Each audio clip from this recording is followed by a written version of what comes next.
Friends, मी तनुजा तुम्हा सर्वांचे मनापासून स्वागत करते। तर आज मी तुमच्यासोबत एक लाडूचा प्रकार शेअर करणार आहे आणि ते म्हणजे साबुदाण्याचे लाडू। हे साबुदाण्याचे लाडू तुम्ही उपवासाला खाऊ शकता। चला तर मग रेसिपीला सुरुवात करूया।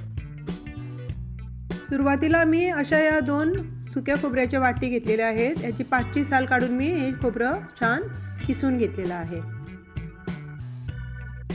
तर आता आपण साबुदाण्याचे लाडू बनवण्यासाठी लागणारे साहित्य पाहूया। इथे मी 1 कप साबुदाणा घेतलेला आहे। जो आपण खिचडीला घेतो तोच साबुदाणा मी इथे वापरलेला आहे। इथे 1 कप थोडी कमी साखर घेतलेली आहे। सर्व साहित्य मी एकाच कपने इथे मोजून घेतलेले आहेत। इथे अर्धा कप मी भाजलेले शेंगदाणे घेतलेले आहेत। पाव कप इथे मी काजू घेतलेले आहेत। पाव कप इथे आपल्याला तूप लागणार आहे आणि इथे 1 कप मी सुकं खोबरं किसून घेतलेलं आहे। जे आपण पाचची साल काढून घेतलेली ते सुकं खोबरं मी इथे 1 कप घेतलेलं आहे। सुकं खोबरं नसेल तर तुम्ही त्या जागी डेसिकेटेड कोकोनट इथे वापरू शकता। इथे गॅसवर मी एक कढई ठेवलेली आहे। आता कढई गरम झाल्यावर त्यात आपण 1 कप साबुदाणा घेतलेला तो घालून घेऊया आणि आता लो टू मीडियम गॅसवर हा साबुदाणा छान व्यवस्थित फुलेपर्यंत भाजून घेऊया। इथे मी साबुदाणा छान फुलेपर्यंत असा भाजून घेतलेला आहे। हा आता गॅस बंद करून असाच आपण थंड करायला ठेवूया।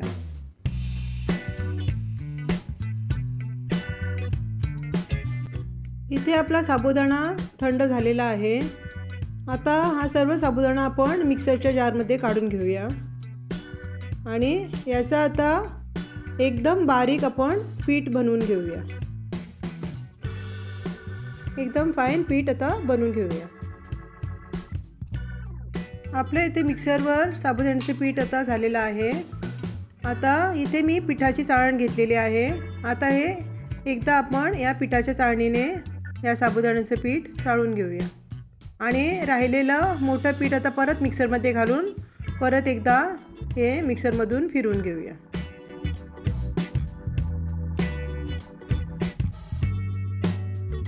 इथे आपलं साबुदाण्याचे पीठ तयार आहे।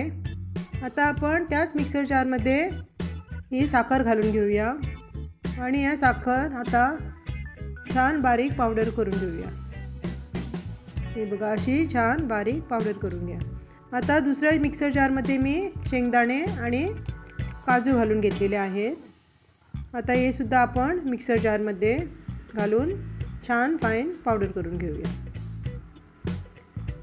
आता त्याच मिक्सर जारमध्ये मी हे सुकं खोबरं किसून घेतलेलं ते घालून घेते आणि याची सुद्धा आपण अशीच छान बारीक पावडर करून घेऊया। जसं डेसिकेटेड कोकोनट असतं त्याचप्रमाणे आपण याची पावडर करून घेऊया। आता गॅसवर मी परत एकदा कढई ठेवलेली आहे। आता त्यात आपण थोडंसं तूप घालून घेऊया आणि हे तूप वितळल्यावर त्यात आपण आता साबुदाण्याचे हे पीठ घालून घेऊया आणि लो टू मीडियम गॅसवर आता हे साबुदाण्याचे पीठ छान आपण तुपावर परतून घेऊया। लो टू मीडियम फ्लेमवर मी हे साबुदाण्याचे पीठ 15 मिनिटे व्यवस्थित भाजून घेतलेलं आहे। आता यातच आपण हे सुकं खोबरं मिक्सरमधून फिरवून घेतलेलं घालून घेऊया आणि परत एकदा आता हे सुकं खोबरं आणि साबुदाण्याचे पीठ व्यवस्थित तुपावर परतून घेऊया।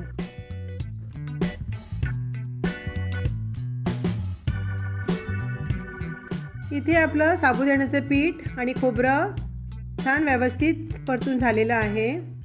आता यातच मी शेंगदाणे आणि काजूची पावडर ॲड केलेली आहे। सॉरी फ्रेंड्स, इथं माझा हा क्लिप एक मिस झालेला आहे। तर ही शेंगदाण्याची पावडर आणि काजूची पावडर यात मी ॲड केलेली आहे आणि हे आता फक्त 5 ते 10 मिनटं आपण व्यवस्थित परतून घेऊया। आता यातच मी चिमूटभर मीठ घालून घेत आहे आणि परत एकदा हे व्यवस्थित आपण परतून घेऊया।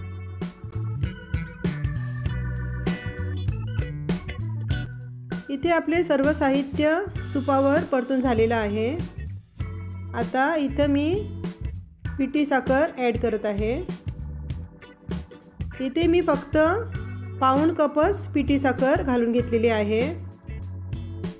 तुम्ही तुमच्या आवडीप्रमाणे साखरेचे प्रमाण कमी जास्त इथे करू शकता। आणि ही आता पिठी साखर व्यवस्थित मिसळून झाल्यावर गॅसची फ्लेम ऑफ करा आणि यावर झाकण ठेवून आता हे असंच थंड होऊ द्या। हे मिश्रण आपलं थंड झालेलं आहे। आता हे थोडं थोडं मिश्रण आपण मिक्सरमधून फिरवून घेऊया।